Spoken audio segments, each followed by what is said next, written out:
Texas Tiger Digs again, and this is part of my at least bi-weekly vlog of finds. Had a pretty good run in the first little bit of, or the last little bit of last week when I found the silver ring spill, the two rings that were run side by side. So this is usually the week after that. It's sort of a return to reality week, and it was here.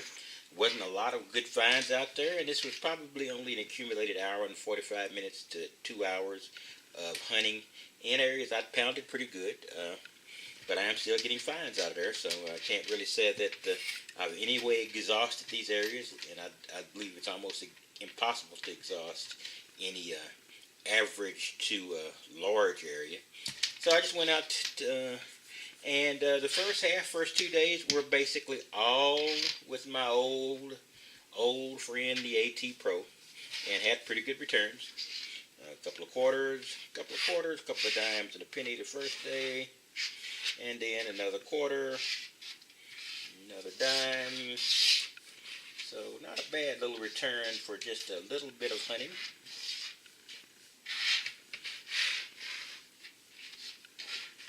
For about maybe those 2 days combined, maybe an hour, 15 hour, 20 minutes. And then there was a very short or little bit of this hunt, maybe a dime and a penny or a couple of dimes, a dime and a penny, a dime I think only I got when I went and do a very pounded area. But I was using the Safari, so I did use the Safari just for a little bit over here. With the large coil, just getting the large coil out and getting some work on it. But I went to an area to look for deep coins in an area that I was pretty sure didn't have any, and I did find some deep targets. This is a cleat, and it was down about 6 inches, and it's a very it's a small screw in here, so it is a screw, but it's not huge, and so it was I was able to find this at a pretty deep level, and this is a very, very small rubber piece with a small plastic piece with a small metal insert, and I got that about 7 or 8 inches, so I was going pretty deep there.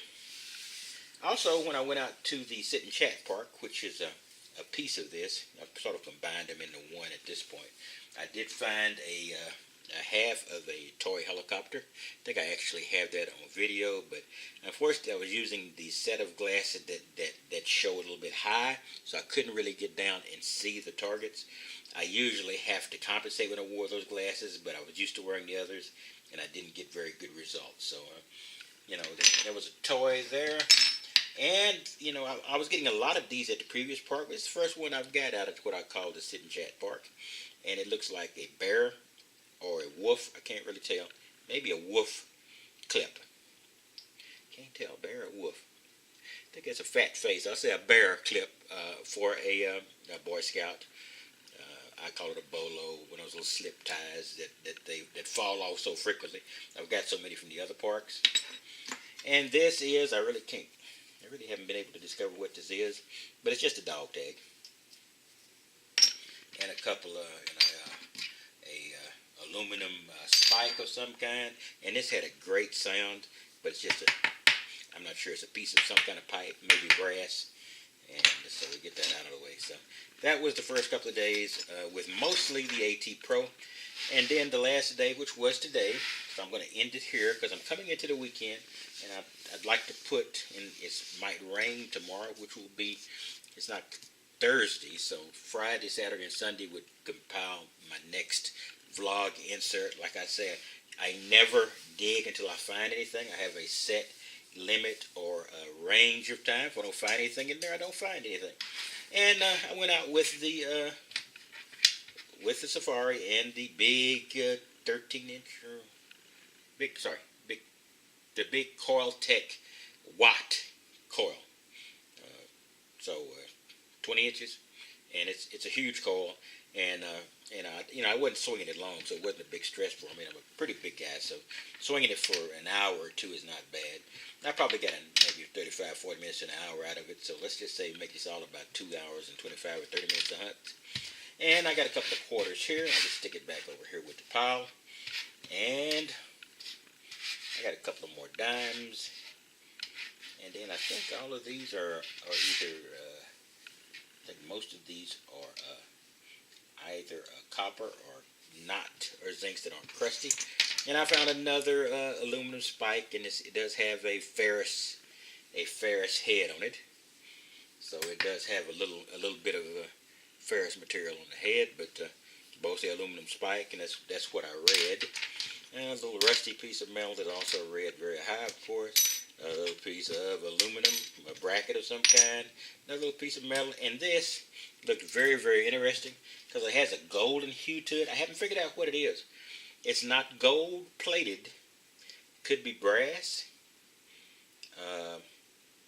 or something else that has a hue of its own. Because I poured the nitric, hydrochloric, or nitric acid bath that you do to test gold on her, and it did bubble for a second, but it didn't give me that telltale green look that shows it's any type of material that is coated with gold or gold gilded.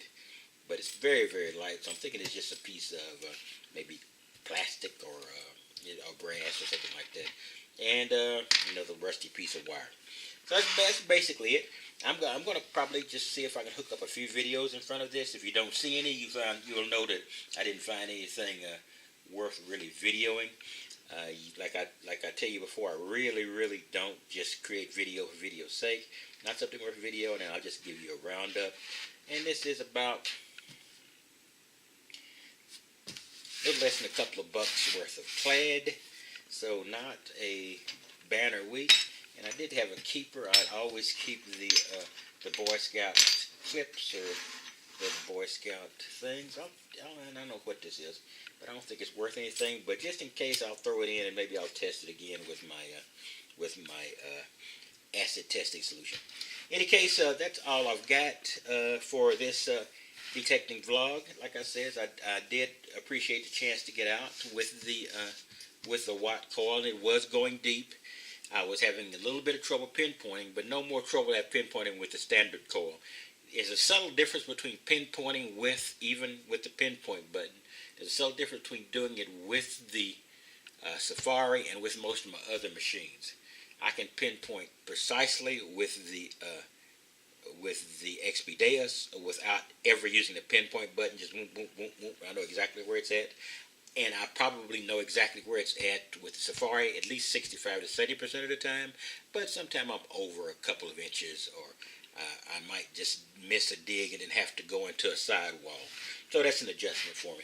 In any case, this is Texas Tiger Digs, and that's all for this. And you'll see me be coming back. I'll be coming back with another vlog in a few days.